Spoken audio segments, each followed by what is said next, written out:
So, die 400 Meter Hürden voll im Gang und in Front Vicerwarten Ak Ikuakor aus Nigeria.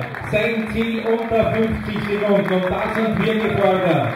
Der Mann ist in Front und der Mann ist gut unterwegs. Und jetzt auf der Zielgeraden, das bedeutet noch 2 Hürden für Ak Ikuakor. 42, 43, eine Hürde noch.